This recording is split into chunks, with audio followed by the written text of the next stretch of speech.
Good morning. Welcome to the CABEF podcast, Central Africa Business and Energy Forum. You are about to listen to Panel 2, a pipeline to end energy poverty in Central Africa. Enjoy. Mesdames, Messieurs, bonsoir et bienvenue une fois de plus à cet illustre événement qui nous réunit aujourd'hui. Je suis Amandine Bonny, journaliste et présentatrice modératrice de votre deuxième panel. Je passe après, bien évidemment, Eric Tchindjé, que j'admire beaucoup. Du coup, ça fout un peu de pression, mais j'espère qu'au bout de cet échange, au terme de cet échange, vous aurez assez d'éléments pour comprendre pourquoi les promoteurs de cet événement ont proposé un pipeline pour mettre un terme à la précarité énergétique. Avant de poursuivre, je vais appeler ici les panélistes du deuxième panel. J'appelle Jean-Pierre Boussougou, qui est le conseiller spécial du président du Gabon, président de la République gabonaise.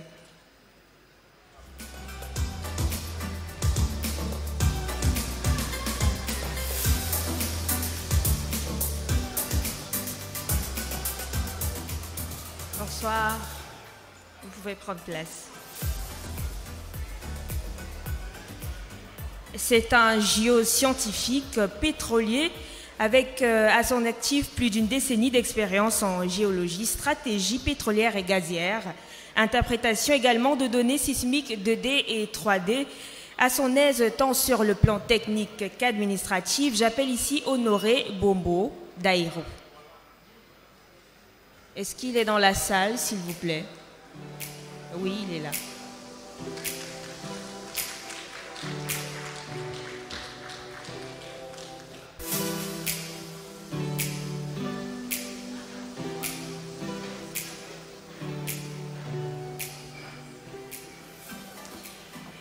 Nous avons également avec nous aujourd'hui Léoncio Amadazé, j'espère que je n'ai pas écorché son nom, spécialiste du pétrole et du gaz avec une vaste expérience en Afrique, dans la sous-région en particulier. Il est le fondateur et président d'Apex Industries et ancien directeur général des actifs pétroliers de l'État au ministère des Hydrocarbures. Alors, Léoncio Amadazé est l'actuel président exécutif de la Chambre africaine de l'énergie pour la zone CEMAC.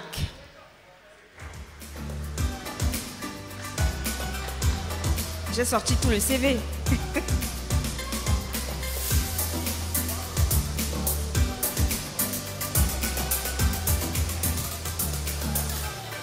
Alors, je suis un peu à l'étroit parce que j'ai mes panélistes qui sont super proches de moi. Pardon. Oui, on n'a que 3 panélistes pour ce panel. Alors, la pauvreté énergétique est l'un des problèmes majeurs de l'Afrique subsaharienne. Si certains utilisent encore aujourd'hui des moyens traditionnels pour s'éclairer, il y en a qui n'y ont même pas accès. Je vais me tourner tout de suite vers Léoncio Amadazé. Nous sommes en 2022 quand même, et parler encore aujourd'hui de précarité énergétique, c'est un peu étrange. Pourquoi? Qu'est-ce qui justifierait cette situation-là à ce jour? Merci beaucoup pour nous accueillir aujourd'hui. Bonjour mes collègues et bonsoir l'audience. C'est comme vous avez dit, aujourd'hui, on souffre disons, d'énergie dans la sous-région. Ok. Alors, on a chez nous des champs pétroliers, gaziers.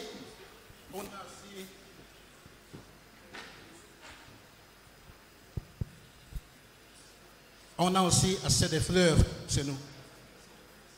Donc ce n'est pas une question des manques des ressources, Ok. sinon des financements. C'est pourquoi ce matin, quand M. Gabriel a présenté le projet, j'ai bien aimé, mais il nous a manqué, disons, de nous présenter comment ils vont faire en sorte que ça devienne une réalité. Parce que c'est décider, Comment matérialiser? voilà, décider c'est bon. Mais il faut avoir des moyens pour les amener à terme. Aujourd'hui, quand on voit l'économie mondiale, okay, la zone CEMAC, c'est la zone la plus arriérée du monde, je dirais. Si l'Afrique est la zone la plus arriérée du monde, et la CEMAC en Afrique, donc la CEMAC, c'est la zone la plus arriérée. Ça, c'est le numéro 1. Numéro 2, pour que vous puissiez amener des projets de cette taille, il faut en sorte que quelqu'un qui a des moyens financiers vous accompagne. Est-ce qu'aujourd'hui, dans la CEMAC, on a des moyens financiers pour vraiment faire une sorte de telle taille? Moi, je ne suis pas politicien, je suis un homme d'affaires. Et la question, c'est claire. Il n'y a pas de moyens financiers dans la CEMAC. Ok. Pas parce qu'il manque, mais c'est parce qu'on n'a pas de politique appropriée pour qu'on puisse, disons, faire des choses de telle taille. Les systèmes fiscaux dans la CEMAC n'attirent pas des gens qui ont des moyens financiers pour investir ici. Le système monétaire de la CEMAC, j'aimerais avoir ici nos amis de la Banque centrale pour qu'ils nous disent. En fait, avant-hier, j'avais une dîner avec un ami, une compagnie étrangère, IOC. Il m'a dit, il m'a confessé ça. Monsieur Léoncio, dans votre zone, il est impossible d'investir parce qu'il n'y a pas d'incentive pour faire ça. Ce n'est pas par surprise que depuis 6 ans, 7 ans, on n'a pas ici la CEMAC. Disons quoi, un centre pétrolier qui a été découvert. Pourquoi les gens n'investissent pas? Et pourquoi? C'est parce que les milieux financiers de la CEMAC n'attirent pas les gens pour investir. Donc pour l'instant, je peux... Alors, je me tourne vers Monsieur Dairou Bombo, à qui je vais poser également la même question, vous qui êtes expert technique, tant sur le plan technique qu'administratif, dans la mise en place de l'exploitation du pétrole et la transformation d'énergie. Quelles seraient selon vous les raisons? On a M. Léoncio qui a parlé tout à l'heure du financement. Selon vous, vous qui avez touché du terrain, quelle serait selon vous la raison pour laquelle aujourd'hui on parle encore de précarité énergétique en Afrique subsaharienne, bien évidemment? Oui. Merci de m'avoir passé la parole. Je crois que je vais être pragmatique. Je vais aller directement et je parlerai de façon technique. D'accord. Okay. Je ne vais pas m'occuper des politiques. Ce que je voudrais dire en tant que géologue pétrolier et en tant que... pour avoir passé un peu de temps dans le domaine des hydrocarbures, c'est qu'il faut qu'on apprenne à voir la réalité. Aujourd'hui, le monde change. Okay. Il y a très longtemps, on a commencé à exploiter nos ressources minières et pétrolières, particulièrement pétrolières et gazières, depuis les indépendances et même avant les indépendances. Ça, c'est un fait. On va sur les faits. Qu'est-ce qui s'est passé? Le local content, c'est-à-dire l'expertise technique, est restée plus ou moins stagnante. Okay? Ça, c'est aussi un fait. Elle progresse maintenant. Donc, ça, c'est 2. 3 maintenant. Qu'est-ce qui se passe? C'est que l'orientation des ressources pétrolières ont toujours été vers l'Occident. D'accord? Il n'y avait pas un marché local. Ça, c'est aussi un fait. Avec ce qui se passe aujourd'hui, c'est-à-dire avec la crise de Covid-19 qui a plombé tout le monde, personne n'a bougé. Il est arrivé un jour où même les Occidentaux n'ont même pas pu faire bouger un bateau. Les animaux sont sortis. Nous, en tant qu'êtres humains, qu'est-ce que nous on a fait du côté de l'Afrique? Rien. Ça, c'est aussi un fait. 2, il y a une crise.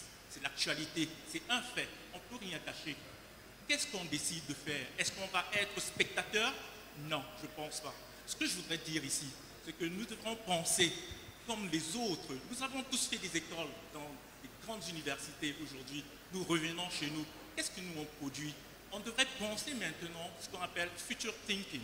On doit anticiper les choses. Qu'est-ce qui va se passer dans les décennies qui viendront là? Demain, après-demain, c'est l'incertitude du futur. Alors maintenant, la réalité, c'est quoi? C'est que nous avons un marché interne, nous avons des industries qui ont besoin, nous voulons développer ce qu'on appelle la métallurgie, nos industries locales minières, on a besoin d'énergie. On parle de la transition énergétique, je suis tout à fait d'accord avec vous. C'est un long processus, on saura. Mais tant qu'on a nos ressources minières, pétrolières et gazières, pourquoi ne pas les utiliser aujourd'hui pour pouvoir bâtir les fondements de notre transition énergétique? Si on le fait correctement, on aura légué quelque chose à nos enfants, à la future génération. Donc, si tous ensemble, on décide de copier un modèle qui a été fait, par exemple, en Afrique de l'Ouest, qui a construit le pipeline, okay, partant de Lagos, du Nigeria, Bénin, Togo, qui ravitaille le Bénin, le Togo et puis le Ghana, et ils pensent même à aller plus loin jusqu'au Maroc. Pourquoi ne pas faire dans la sous-région? Et je vous assure, peu importe ce qu'on dit, pour pouvoir faire fondre du métal, okay, pour pouvoir faire de l'hydrolyse, faire fondre de la bauxite, okay, pour pouvoir sortir de l'alumine, il vous faut suffisamment d'énergie. Le pouvoir calorifique du gaz naturel, comparé aux autres, ce n'est pas la même chose. Vous avez besoin de tout ça. Et si on connecte tous les États par rapport, et si on met en place un système de pipeline, comme on l'a fait en Afrique, c'est tout ce qui était beau. Ça a été créé avec le support des institutions financières. La Banque mondiale a financé. Okay. Si on a des fonds, ça, on a un modèle économique, on sait qu'on a un marché, alors je pense qu'ensemble, on peut mettre les premiers jalons et arriver à une interconnexion de la sous-région et créer un marché local. Donc, on crée par exemple, on va impliquer certainement les compagnies pétrolières qui sont opérateurs dans tout ça. Ils vont créer peut-être une société comme West African Pipeline Corporation, je donne un exemple, et puis ils auront des joint ventures, ils vont s'associer entre eux, et puis mettre en route le processus qui sera accompagné évidemment par les différents gouvernements. Et de l'autre côté, comme ça s'est fait ailleurs en Europe, okay, ou bien en Amérique du Nord, ou bien en Amérique du Sud, les États font tout pour que les infrastructures de ce type soient préservées de tout incident que ce soit. Donc on aura une sécurité accrue à cet endroit, effectivement. On va résoudre les problèmes de droit de transit qui devra être géré, parce qu'en fait, quand ça passera d'un pays à un autre, il faudrait bien qu'on puisse prélever. Et ça on peut s'organiser sans problème. Et la troisième phase, c'est quoi? C'est qu'à ce moment-là, il faudrait que ces pipes-là, ou bien ces oléoducs ou gazoducs, ça dépendra de ce que c'est, okay, puissent permettre l'accès aux tierces parties, aux autres pays qui pourront injecter leur flux là-dedans. Moi, je vais vous dire une chose, un dernier point, c'est que dans nos pays de la sous-région, le Nigeria par exemple, tous les pays producteurs de hydrocarbures, vous avez ce qu'on appelle le gaz associé. Le gaz associé, il est régulièrement torché. Ça, c'est un gaspillage d'énergie. Ça, vous pouvez le dire. Il est torché. Il y a une loi qui a été mise en place, évidemment, on parle des lois, effectivement, pour réduire le torchage des hydrocarbures, c'est du gaz, on appelle ça, Gas Flaring Act. Mais maintenant, si ce gaz, il est rassemblé et puis injecté dans un système qui va plutôt servir les industries, alors ça va booster notre économie. On va avoir une croissance à 5, à 2 chiffres, par exemple, ou plus, qui sait, au lieu tout le temps qu'on torche ce gaz, on le perd, on ne le valorise pas. Alors, si le coût d'investissement, il est plus élevé à la mise en place de cette infrastructure, à la fin, il y aura un mécanisme de récupération de cet investissement. Je pense que pour ne parler que de cela, je peux m'arrêter là. Alors, Monsieur Dairo Bombo, pardon d'écorcher votre nom, Bombo, le pipeline n'est-il pas juste un moyen logistique de transport d'hydrocarbures? Quand on parle de précarité énergétique, on parle généralement de zones qui n'ont carrément pas accès à l'électricité. Comment est-ce que la construction d'un pipeline de manière technique, de manière pratique, permettra d'alimenter les foyers les plus pauvres, et permettra à ces foyers-là de se payer de l'électricité? Parce qu'on a compris que le pipeline comme moyen de solutionnement ou de mise de fin ou d'atténuation de la précarité énergétique peut être efficace. Maintenant, de manière technique, comment est-ce que ça fonctionne? Disons, comme il s'agissait simplement de la construction d'un système de distribution de gaz déjà à travers un gazoduc, oui. À l'extérieur, c'est-à-dire qu'à la fin, vous avez ce que vous pouvez mettre. Vous pouvez mettre en place comment on appelle ça, les centrales thermiques, les centrales à gaz, qui vont utiliser des turbines à gaz, effectivement. Et ces turbines à gaz sont mises en place, on les trouve partout en Europe aujourd'hui. Vous pouvez les commander en fonction du volume, c'est-à-dire de la capacité que vous voulez produire.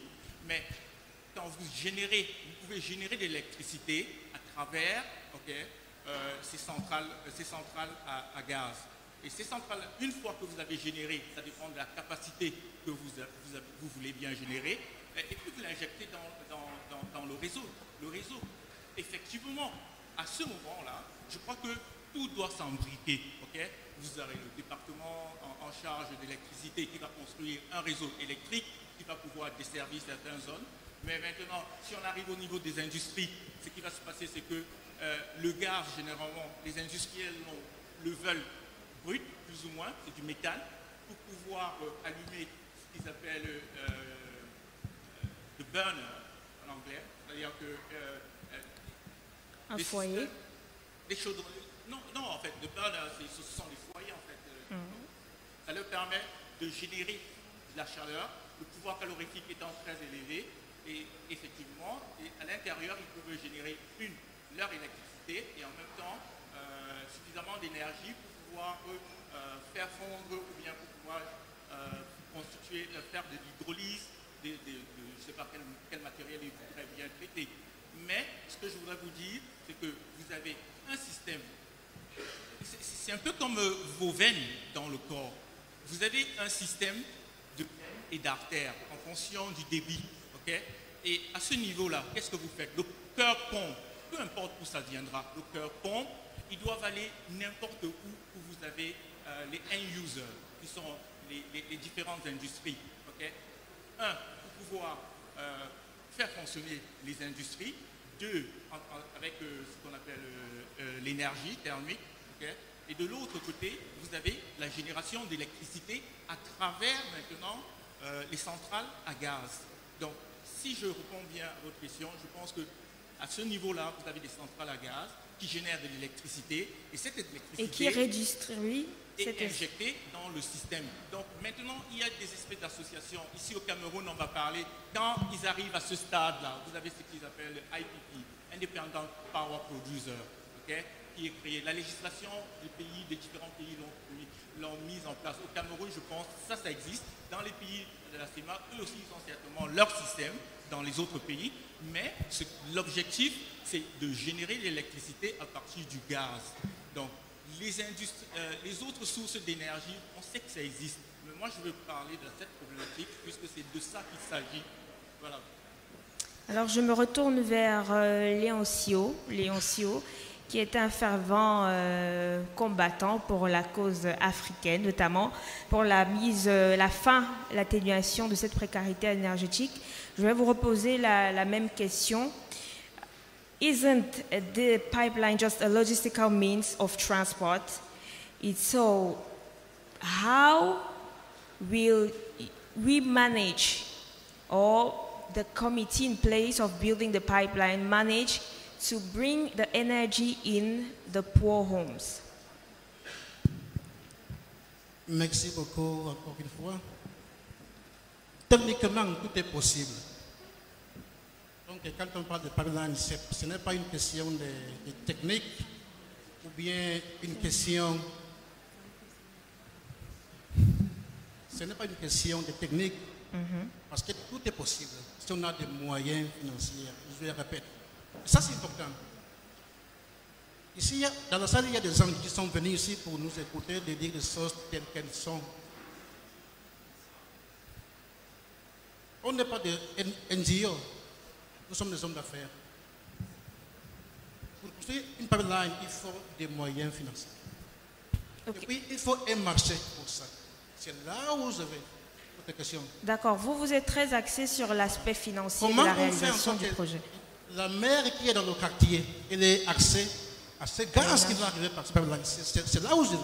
Okay. Donc, il faut créer un marché. Comment vous créez ce marché? Donc, il faut involucrer des hommes d'affaires du Cameroun, du Gabon, de la Guinée équatoriale, du Tchad, pour qu'ils soient les acteurs réels qui vont vraiment investir dans ces projets. Et pour le faire, il faut des conditions qui leur permettent de faire ça. Techniquement, tout est possible, mais il faut des moyens financiers. Je vais me tourner vers M. Boussougou, qui est le conseiller du président de la République du Gabon, et lui demander quelle pourrait être la procédure juridico-administrative pour la mise en place d'un tel projet, quand on sait que déjà le pipeline Cameroun-Tchad a dû nécessiter beaucoup de travaux sur le plan administratif et légal. Un aussi gros projet un pipeline qui pourra desservir toute la sous-région, que faut-il? Quels sont les points focaux nécessaires pour la réalisation de ce projet sur ces plans-là? Merci beaucoup, madame, pour cette initiative que les organisateurs ont eue pour nous organiser cette conférence à Douala. Votre question, c'est de savoir quelle procédure mettre en place pour faciliter la construction de ce pipe. Notre panéliste ici a parlé des États qui mettent en place les cadres juridiques et réglementaires et des sociétés qui les accompagnent.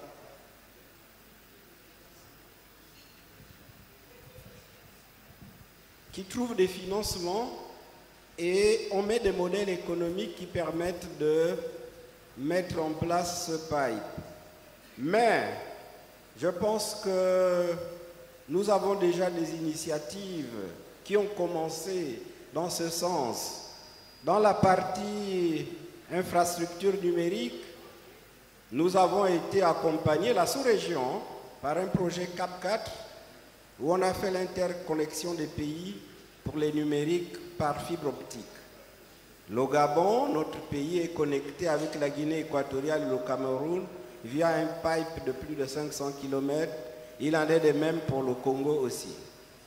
Je pense que tout à l'heure, les ministres ont parlé, affirmé la volonté politique des États d'aller dans ce sens. Le ministre de la Guinée équatoriale qui a poussé le projet et le ministre gabonais qui parle d'un réseau de pipeline, pas seulement pour le gaz, même pour les produits pétroliers. Et j'ajouterai aussi le pool énergétique d'Afrique centrale pour le transport d'électricité et qui favorise l'interconnexion entre les États. Et vous avez bien dit comment faire pour réduire la pauvreté. C'est un réseau de construction des lignes électriques qu'on amène et qui s'interconnectent et on va dans toutes les zones pour amener l'électricité un peu partout pour booster le développement. Et donc nous, on va bientôt signer une initiative commune concrète avec la Guinée équatoriale dans le nord du Gabon où on va prendre de l'électricité de la Guinée équatoriale pour réduire le prix de l'électricité dans le nord du Gabon parce que cette zone est encore au diesel. Donc voilà des initiatives comme ça qu'on doit faire. C'est la volonté politique qui les accompagne. Le cadre juridique et réglementaire, ce sont les États qui vont se mettre ensemble. Mais le plus important, c'est le modèle économique de ce pipeline parce qu'il faut trouver les CAPEX. Et là, On a la Banque africaine de développement qui accompagne beaucoup ces genres d'initiatives. Et le gaz est un secteur qui est parmi les secteurs qui sont financés par la Banque africaine de développement.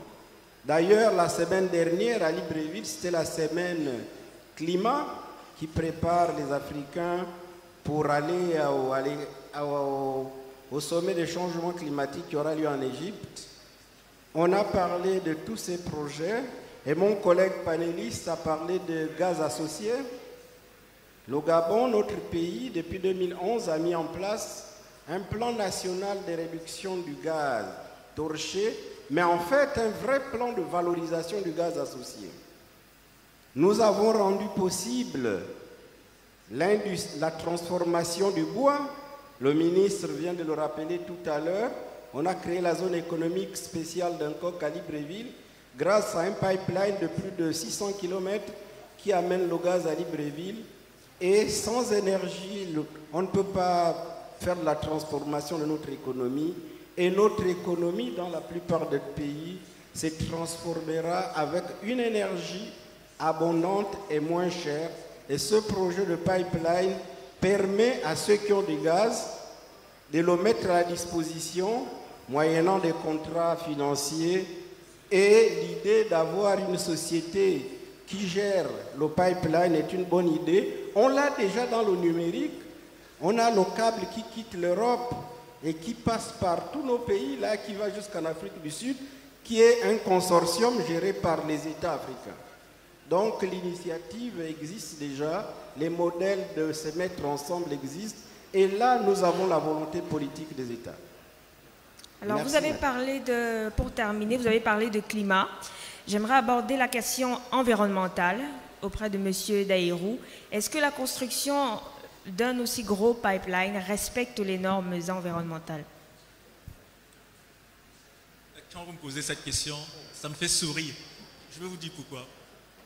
Parce que pour pouvoir réaliser des infrastructures de cette envergure, il y a les normes que les investisseurs, c'est-à-dire que les bailleurs de fonds ou bien les institutions financières et internationales demandent, ce qu'on appelle les études d'impact environnemental et social. D'accord. Vous ne pouvez pas mener ce type de projet sans l'avoir réalisé. Okay? Et ça fait partie du cadre réglementaire qui est mis en place et qui est respecté par les différents États de la sous-région et à travers le monde. Vous n'allez jamais avoir des financements tant que vous n'avez pas réalisé cette étude d'impact environnemental. Ça, c'est un. Deux, quand vous regardez par exemple l'impact de ce qu'on appelle des heavy fuel oil, c'est-à-dire les huiles régénérées qui sont utilisées pour pouvoir produire de la chaleur et de l'énergie qui sont utilisées dans certaines centrales thermiques, okay, qu'on appelle de remote area, dans les zones enclavées. Vous avez le transport par citerne, okay, de ce fuel, de ces huiles régénérées, cause plus de risques, okay, de déversement si on les compte, que ce soit par goutte ou bien par accident ou par, je ne sais pas quoi, une foudre qui s'abat sur la citerne, le risque est plus grand. Deux, les produits pétroliers qui sont transportés, raffinés, okay, pareil, c'est la même chose. Les risques sont sur le plan terrestre, sur le plan, comment on appelle, le plan d'eau, et puis sur le plan de l'air. Parce que vous avez la génération, ce qu'on appelle de monoxyde de carbone, et puis des métaux lourds, du soufre, ainsi de suite, qui reviennent sous forme de pluie acide. Okay?